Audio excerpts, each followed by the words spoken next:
Gotta go loads of energy now, aren't you? All right. Welcome, Mark Nielsen, to the Stand Up for Nuclear Irish event. Thanks for taking the time out of your busy schedule and doing this at 11:30 at night for yourself. Of course.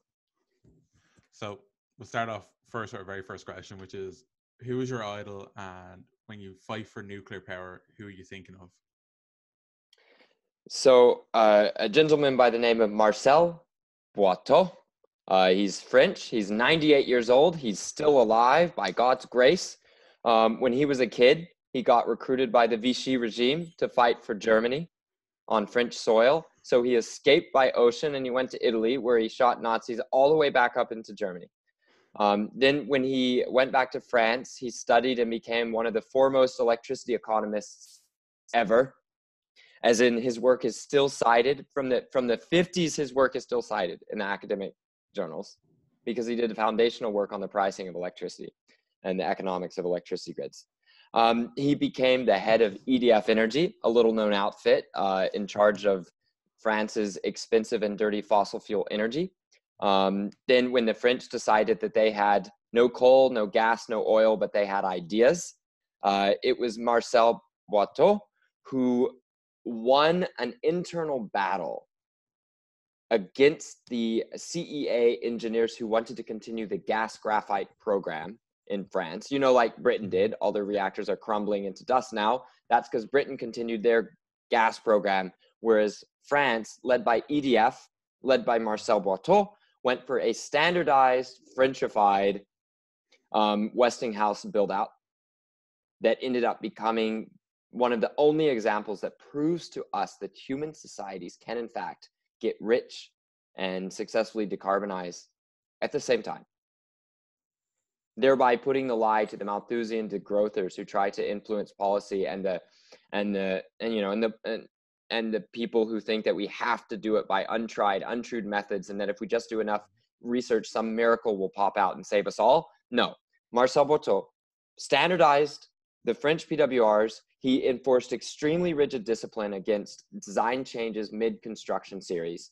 And he did it all while under terrorist threat against himself and his family for doing nuclear from the French eco-fascists. Jesus, and he's still going. Yeah, there was a bomb attack. There was a bomb attack on his house. Whoa. And during the construction of Fessenheim. Did the eco-terrorists win? Yes, they eventually won, and Fessenheim has been closed. But as long as Marcel Boiteau lives, we owe it to France and to the world to fight for his reactors to not be closed. Mm-hmm. Definitely, without a shadow of a doubt, we need to fight for him and everyone else that we think about when we're fighting for nuclear and a better environment. Exactly. So that's my nuclear idol. That's your nuclear idol. His innovation was stopping innovation where it didn't belong. Wow, that is. Did you get that straight from him? No, I would like to talk to him. I don't know if he speaks English. I want to meet him before he dies. Someday, as soon as COVID's over. All right, so that's a grim start to Stand Up Ireland. Let's get to something more jolly. Okay, so then what's your opinion of the rolling blackouts in California then? Something equally as down, I know, that you haven't There's seen some fun. 20 years. Yeah, so the blackouts come from the fact that the utilities are dominated by people who think that only renewables will save us. They're completely controlled by the California Public Utilities Commission, who, in order to become one of the 5 commissioners, you have to swear that renewables are all we need, and then the governor who says that we're going to go to all renewables appoints you to be approved by the legislature that has put into law that we're going to go to all renewables. And then the California Energy Commission oversees all this stuff. And in order to be there, you're appointed directly by the governor, as long as you say that only renewables can do it. And then all of this is orchestrated is executed second to second by CAISO, the California Independent System Operator, where in order to be a CAISO governor, there are 5 appointed directly by the governor of California. You have to say that renewables, of course, are the future and we're going to do it. So all of this means that if renewables can't do it, we're going to discover like death by death by death by death by blackout by blackout. Because everybody at every single level only gets put into position after already agreeing that the destination that we can't physically get to, of course, is going to be what we're going to get to. So the reason why California has blackouts and Germany doesn't is because Germans are ruthless and technically competent, and Californians are soft, weak, and technically incompetent. So that's the difference between the two. And do you think that that plays into the closing of Diablo nuclear power plant? Well, so Diablo is 2.2 gigawatts of always on power. Um, after these blackouts hit, of course, my colleagues and I made it a very important issue to save Diablo. And then the answer came back from the other side, from the renewabilists, that said, no, saving baseload doesn't meet peak needs, which is one of the dumbest things that anyone could ever say. Because, of course, if you have batteries, what charges those? Oh, baseload power charges those, right? Not power that only comes during the peak, or power that only comes when it's, you know, it's baseload power that fuels batteries. Okay, so there's strike one. Strike two, climbing climbing a 3,000 meter mountain starting from 1,000 meters is very different than climbing a 3,000 meters mountain starting from 0 meters, right? Base load doesn't just work at peak, it works every single hour, including peak. You don't have to guess at whether base load is going to be there during peak. Yeah. So Diablo Canyon is, of course, extremely important, not just for the climate goals and not just for providing that starting point so that peak is lower, but also because its location on the grid in California is impervious to heat waves, impervious to fires. And both of those things are things that arrive at the same time as our blackout challenges. And do you think that that really contributed to what we recently seen in your background there with the red skies? So the red skies are going to happen once every 60 or 80 years, just as a result of very unusual weather conditions combined with the fires. The fires are happening, even if the climate had gotten colder, we would have the fires. The fires are happening because we have incompetent administration and sclerotic environmental management, where we've rotted in place an environment of incredible wealth for those with the college degrees and the background that allow you to get into the government bureaucracies or into the favored roles in the political parties or the donor base. And so what it means is there's no such thing as like competency really in California environmental and energy administration. You adhere to the stated dogma, and then if it doesn't work, that means that your incompetency relates on you not getting out in time to avoid getting blamed for the blackouts, rather than whether or not you stop the blackouts. So it's nearly and in the case of the fires, you've got similar things. The forests aren't being managed. The forest needs to be really strictly and intensely managed. Now that we, let's face it, white people kicked out the native inhabitants of California. They were ones who burned every year, so nature didn't have to do it for them. But we kicked them out, and just like Australia, started having major bushfires about 20 to 30 years of tree growth after eliminating native populations from the eucalyptus forests, right?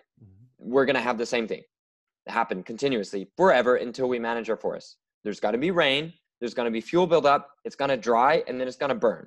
And it's going to happen over and over and over forever, regardless of whether we do or don't do anything about the climate. It's notable that the governor goes to the burned out forests that are burned because they weren't managed, okay? And then he says this is climate change when he himself oversees an energy system that's killing Diablo, exacerbating climate change. So it makes you ask, what are the fires being used for? Because it's sure not being used to do competent energy policy. Now, we may try to force the issue, right? Events like Stand Up try to draw a linkage between bad management in one area and bad results in another. Give a causation. We definitely have something similar in Ireland. We wouldn't necessarily have forest fires, but we would have geological and geographical issues. For example, we have a lot of hydro. Fish would be a big issue. Managing those fish is a big struggle for Ireland in basically keeping our river population high enough and to our native level. But you can definitely see the parallels between the two energy systems and the bad results that we're both getting at the same time. So just moving on to our next question, I'll get this quote right. So you said recently on Energy where experts run their code over and over again till they find a solution, with air quotes. They fill themselves into thinking that the transition is coming. Do you think the experts are filling themselves, or do you think it's a practical application that's limited in California's grid to provide electricity? Bit of a long question. Well, I assume some experts are a little bit more ruthless and are not fooling themselves. They just want to get hired until they can move to somewhere else after the real blackouts hit, right? But I think for most of the experts who do consulting work, they don't realize that they are complete patsies. They're hired to give an answer that is correct according to the positions of the people appointed to choose consultants, whether in private industry or in the California energy management ecosystem. You know, the Energy Commission, the Public Utilities Commission, and the Independent System Operator. The reason I pointed that out is because the way people model energy, it's like modeling that a Jenga tower. Do you have Jenga in Ireland? Do you know we do have Jenga. the party game, right? Yeah. And you know how an ideal Jenga tower, you can take out almost every single block and build it up to the ceiling, right? Ideally. Now, it's humans having to do each thing, but a Jenga modeler can go and show you how you can stretch your stack of blocks up real high at the party. But at the party, people are bumping the tables, right? They're bringing their Tullamore, they're drinking it in a classy fashion, and they're politely moving around each other, and they're bumping the table a little bit. And the energy modeler says, well, except for that table bump, I proved that this Jenga tower could go up all the way. But what's happening is that they're removing the degrees of freedom required for the Jenga tower to survive a bump on the table. So they run their model over and over, showing that actually you don't need any extra equipment. You can stack up Jenga towers this tall. But who's the you? The California that can't keep the lights on, even when they haven't even gotten rid of all their gas turbines? The California that can't keep the lights on when they say they're going to get rid of nuclear, and the nuclear is still right there, getting us through the crisis? We're going to get rid of that? No. That's like giving everybody at the party a bunch of alcopops, a lot of alcopops. It's making the Jenga uneven, like because of the blocks being rough. The person doing it being the first time they've ever played Jenga. And then the real risk is that if your tower falls, everybody loses a right hand at the party and blood spraying everywhere. That's the Jenga tower we've got. And the modelers are fooling themselves because they say it's just a game. It's like when I did my homework, or it's like when I did my problem set, or it's like when I did my thesis. All the professors said it was good. So yes, they're fooling themselves. And what we had in California is the results of that.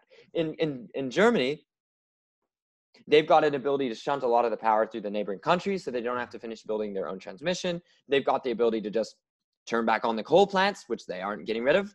They've got all these gas plants. They're building a massive gas pipeline with Germany, or between Germany and Russia, right? So like, although they say it's the energy transition, really they're hedging. But Germany is being faked out because they're incompetent. So they're like thinking that Germany's actually doing it or something instead of faking their way through it, right? So the energy modelers are fooling themselves, and California is still hiring them, and they don't know the difference because it's just, I don't know, our technical abilities have rotted. We don't have engineers with good enough skills to be in politics anymore. We don't have politicians with the dedication and concern for society to have done engineering. I'm not saying everybody has to be an engineer, but Marcel Bortot, he was an economist, right? An economist by training, who fought the Germans first with guns at great risk to life and limb, and then built an energy system that powers modern France. We don't have people like that anymore, I don't think. And it's probably the basis of the rest of Europe now at this stage, his modeling and his work. We all just seem to copy each other. We go, they've done it, so we'll do it as well. Well, until they undo it, right? EDF is stripping out Marcel's reactors, paying big cash payments to everybody who owns part of those reactors, and then what? There's no backup. It's just gas. Gas from one country, Russia, who doesn't have a great history with everyone else, or Norway or whatever. I mean, it's just the gas supply can be international, I suppose. It's still dependency, and it's still backwards progress.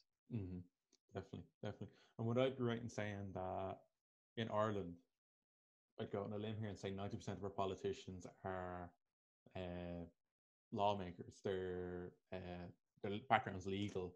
Would that be the same in California?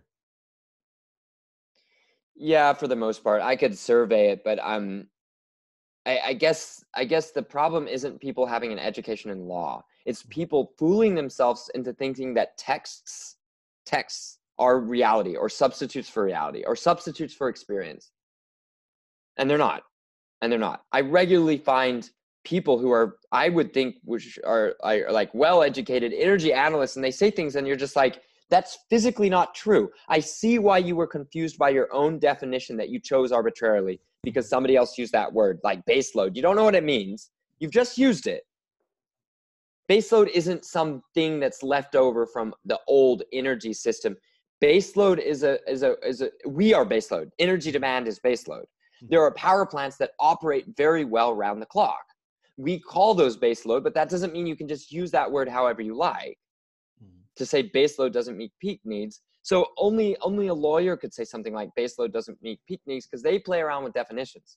Yeah. The words mean whatever the lawyers decide they mean, right? And again, I'm not saying that that's bad. Maybe engineers should get law degrees.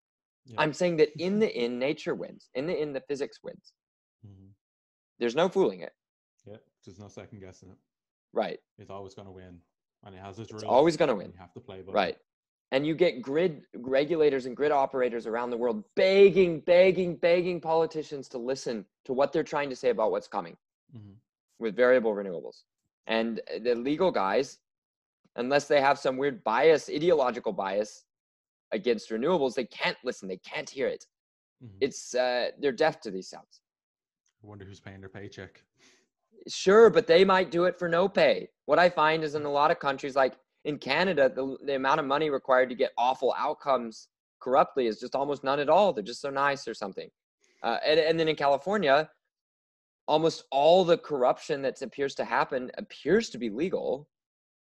And the outcome is bad. People are harmed. It's intellectually dishonest, but it's like legal. So I bring on to my next point about California is currently heavily relying on import electricity. Ireland's going to be in the same boat in a few years, 20% by 2025. Do you think that's a long-term issue that both California and Ireland are going to face? Or do you think trading electricity is vital in today's energy market and renewables being so high as they are in everyone's grid? It's trading is fine as long as your trade partners don't follow your policy mistakes. Trading is fine as long as Ireland and UK have utterly separated wind, which they don't. They don't. They share the same storms and they share the same calms. And in fact, you share it with continental Europe, for God's sake. It's correlated, right? So trading works as long as your trade partners don't believe their own bullshit and do the same mistakes you've done. Trading works as long as you're like, we're going to make money off our trading partner, and you have the firm resources to be able to arbitrage their policy mistakes. What happened in California is that California was outbid for power that California was used to being able to buy, with its greater buying power. That and then in the blackouts, we couldn't buy anymore because Arizona was paying more. Yeah, that right? would definitely be something for Ireland, even to watch out for. Like the EU would be like your federal government. It would bring the rules from the very top to the bottom. So if they outlaw gas or if they outlaw nuclear, then all of a sudden we don't have a diverse portfolio within Europe. And then who are going to buy electricity off? Each other's wind that is running the exact same amount. You'll have to find your nearest neighbors that didn't follow the EU's energy policy. Do you know any countries near you that aren't in the EU that are doing different policies, like building large nuclear stations? I suppose we could build it down and around Spain to Africa. No, I mean much closer countries, ones that even share, non-EU, but share the same landmass as Ireland. You know what I mean? No, it wouldn't. I guess what I'm saying is you all can think that nuclear is English energy, but you're going to use nuclear if you're connected to them unless you build it yourself. Yeah, and that's harping back 800 years of not very nice things that I suppose a lot of people would be opposed to, and it maybe be people who weren't exactly pro-nuclear, might be just anti-them enough to be something else. When I've traveled in Ireland, I've found that people say nuclear is bad, and you talk to them and they say that wind scale pollution stunted the babies or caused cancer. And then the next thing they want to talk about is that weird that weird trade that sprung up where the anti-nuclear countries were suddenly flooded with Chernobyl orphans. Mm-hmm. Didn't really seem to happen in the pro-nuclear countries because it was specifically playing on pre-existing biases in countries like Ireland, where anytime I talk to an Irish person of a certain age, they're like, oh yes, the Chernobyl orphan. Yeah. No, what the? They were shopping around orphans for, like, Yeah. They still do it to this day. Like when was it? Chernobyl was in the 80s, so 40 years later, they're still doing it to this day. And the best part is, I think most of the orphans are from Belarus. Chernobyl wasn't even in Belarus. Some Irish people actually I think know that that Chernobyl was there in was it. there was contamination, Mm. not the amount that would have made orphans. Generations. Mm-hmm. Orphans. No, ironically, it would have been the kids were the only confirmed cohort of people outside of the first responders and the people in the plant at the time of the accident. Only a very small number of children were the ones that suffered the actual bodily harm from the leaking isotopes that did bodily damage. Almost everything else is just the Irish getting hustled hard with kids as the pawns. Yeah. And even But it wasn't that that's true. It's that the Irish anti-nuclear attitude made that business model possible. Mm-hmm. Yeah. And wind scale's pollution made that business model possible. Nobody talks about that. There's like plans for like 70% or 70 gigawatts of wind power coming to Ireland. Like there's plans like miles down the line for policymakers saying this. Whether it actually ever comes true, we won't know. But if it does, there's going to be a lot more wind scale pollution than just what we have. No. Wind scale, the graphite reactor that had a fire in the during the British buildup of nuclear weapons. Yeah, but that's what I'm saying. Like we're going to have worse, I suppose, advertisement. Oh, got it.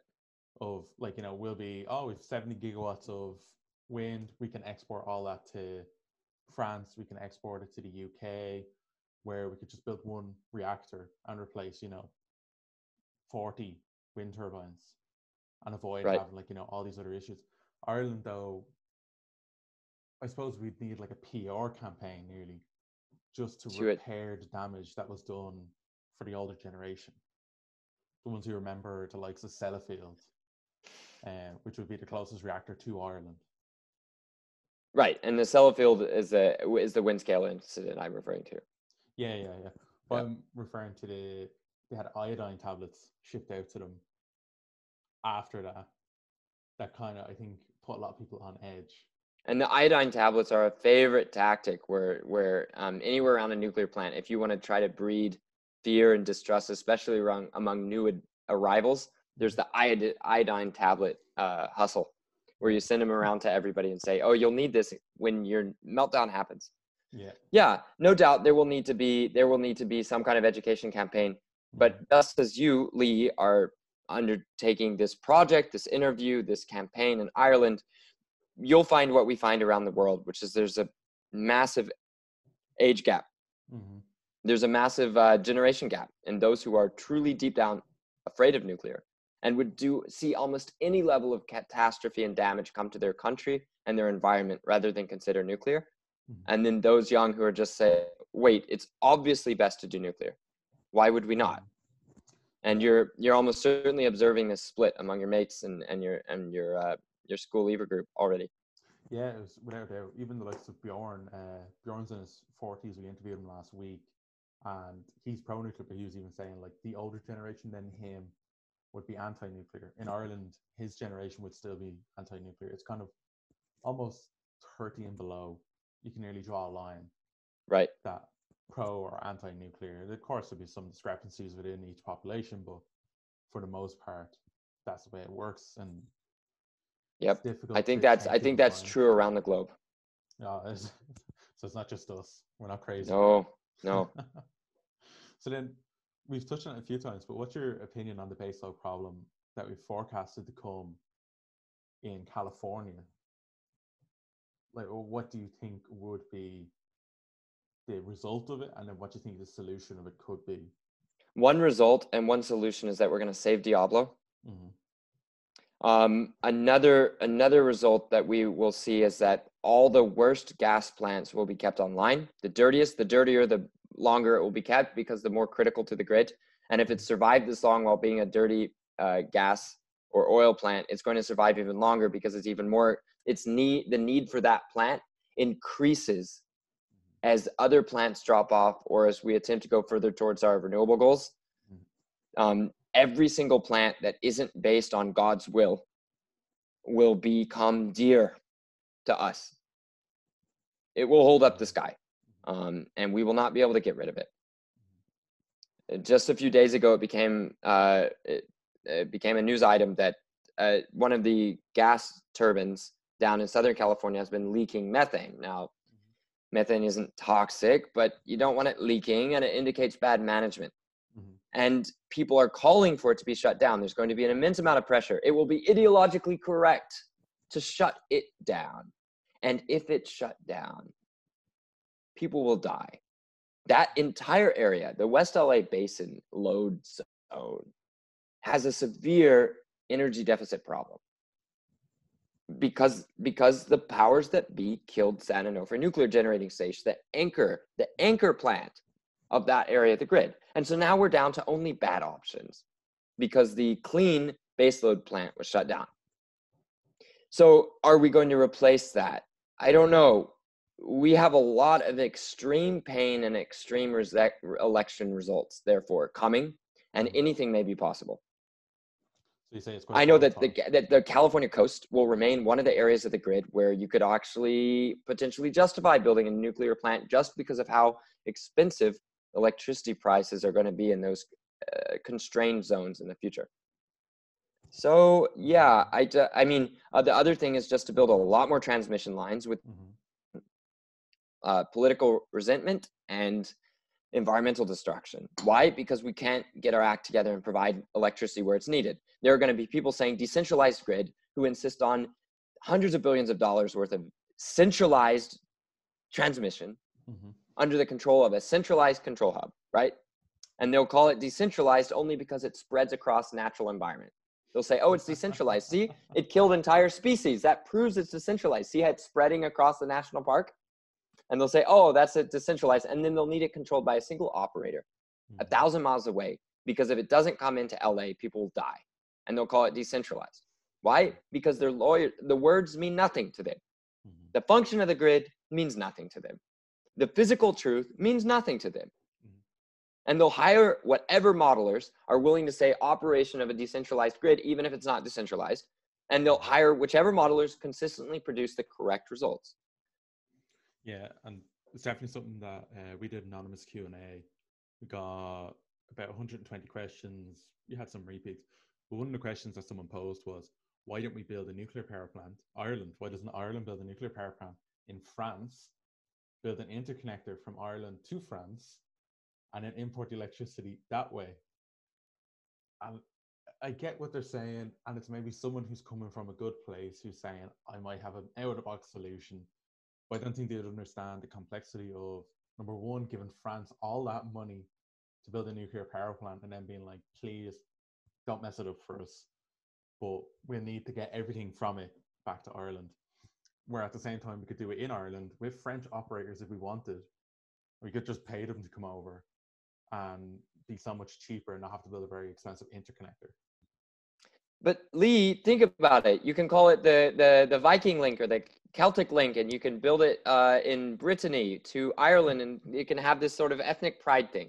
What do you think? Unfortunately, Brittany was one of the areas that conducted terrorist attacks against nuclear, and they kind of killed off one of their experimental plants through terrorist bombing. Well, we'll definitely not be building there. Well, I don't know. Attitudes maybe change. Yeah. Once Paris turns against nuclear, maybe Brittany will be for it. Yeah, that's how people traditionally choose which energy source is right or not. Yeah, there was actually a friend of mine had said to me that Poland's building 6 new nuclear power plants, and they're going to go completely green with that for zero emissions.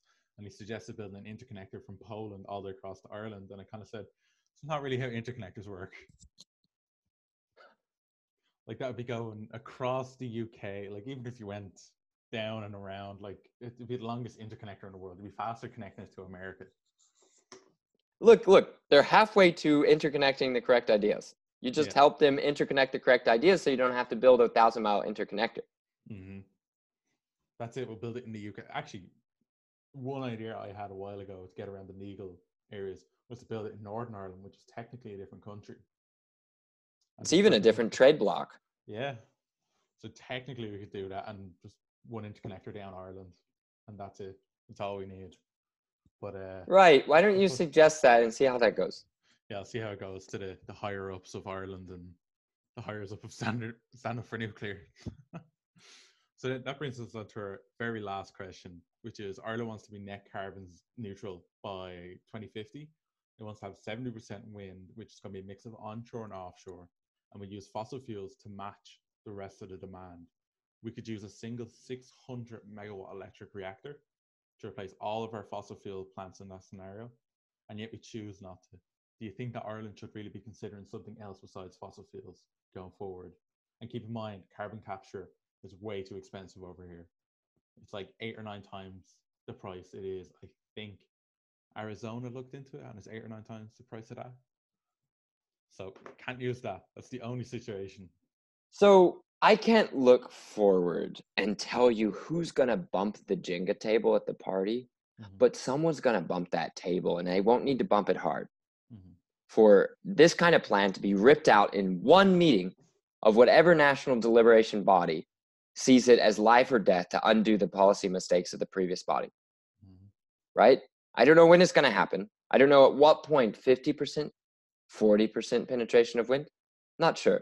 At 40% penetration of wind, at some moments you'll be making 120, 130, 140% of your national energy electricity demand.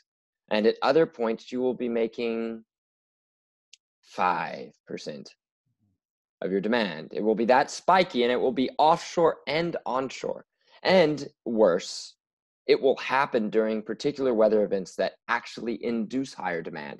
A great high pressure bubble and hot weather, or just an awful dark cold spell. And of course, everyone you're interconnected to will be suffering the exact same thing at the same time. You don't produce gas yourself.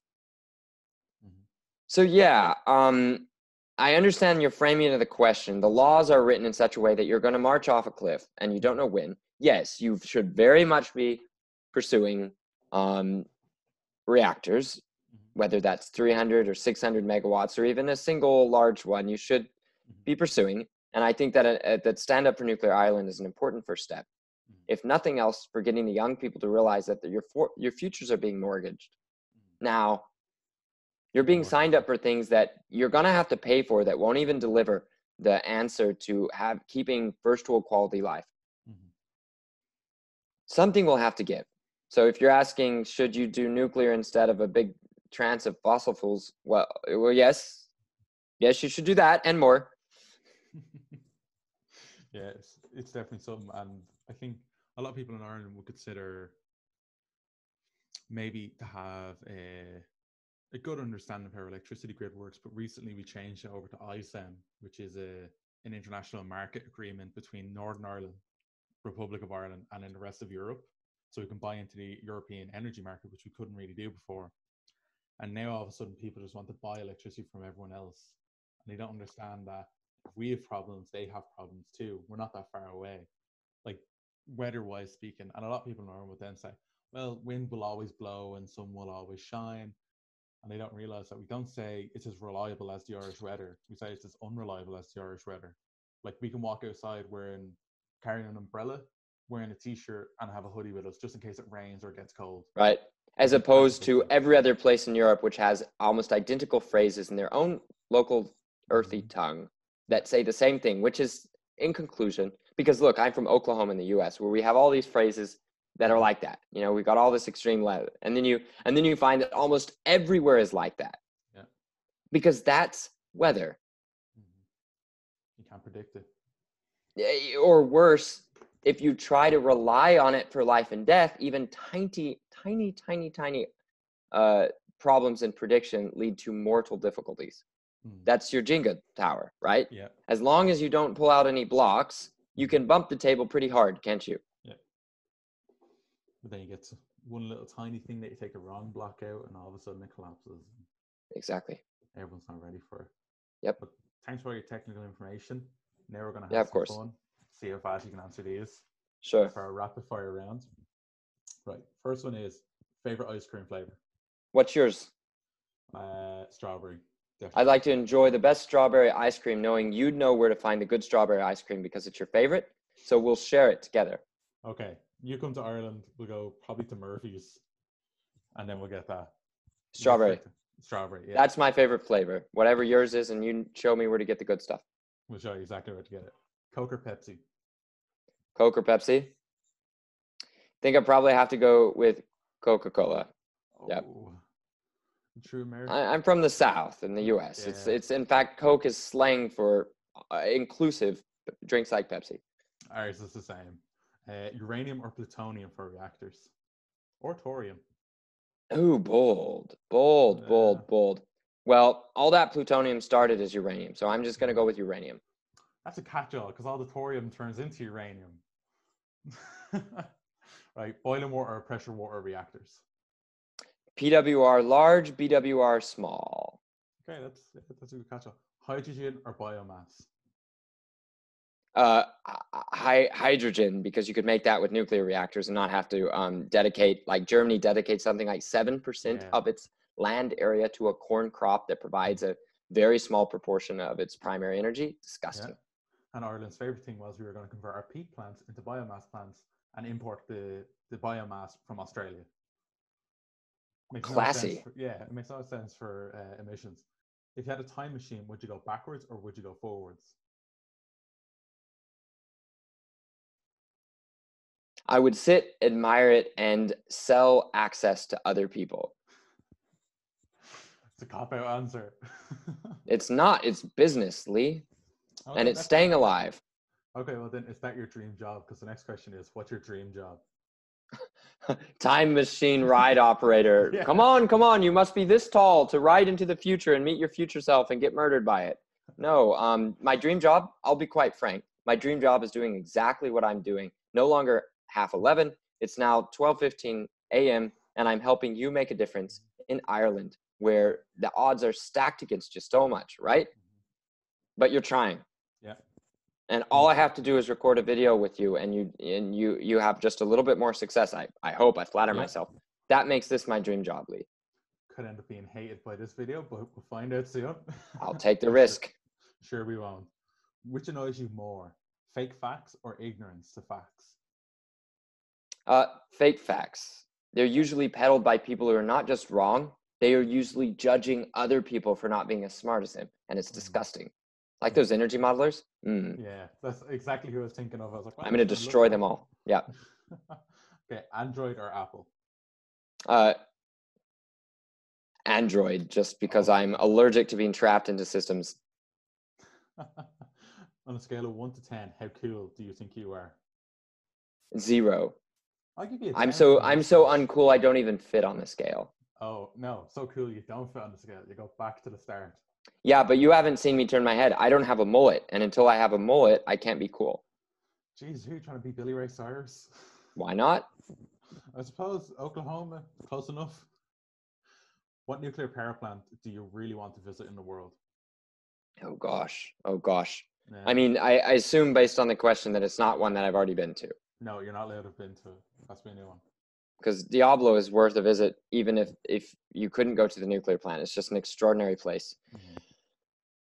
If I were visiting a plant, you know what I'd really like to do? I would have said Fessenheim, the plant itself, but it's been closed. Yep. Yes. And I would say some of the beautiful ones in Germany, but I think in terms of pure education, I'd like to see one of the 6 or 8 unit Chinese plants under construction and just observe how they work day to day. Yeah. And I think that would be a powerful experience. So for Tianwan, for example, or Yangjing, I think I'd like to spend some time just sort of humbly learning and watching at one of those plants. You definitely. You know, if I could use my time machine, I'd like to go back in time and watch Gravelines in France be constructed by Marcel's boys, right? 1, 2, 3, 4, 5, 6, right there on the beach. right? In the 100%, English yeah. Channel, in Normandy. Just going backwards and forwards, seeing each one go up. Yeah, it's the type of thing that energy modelers would say could never exist, except that it does. And it worked well for And it was boys and girls our age who made it. They did it, right? They forged the vessels. They did the civil engineering. They did the economics. They did everything, and they just made it, right? And they made it in a way that we look at it. It's like the Romans looking upon the pyramids and thinking that some god did this, some tyrant must have destroyed the world to make these pyramids, because we can't even conceive of people working together harmoniously, successfully to deliver the goods. So I guess I'm going to change all my answer and say I'm going to use that time machine you offered me.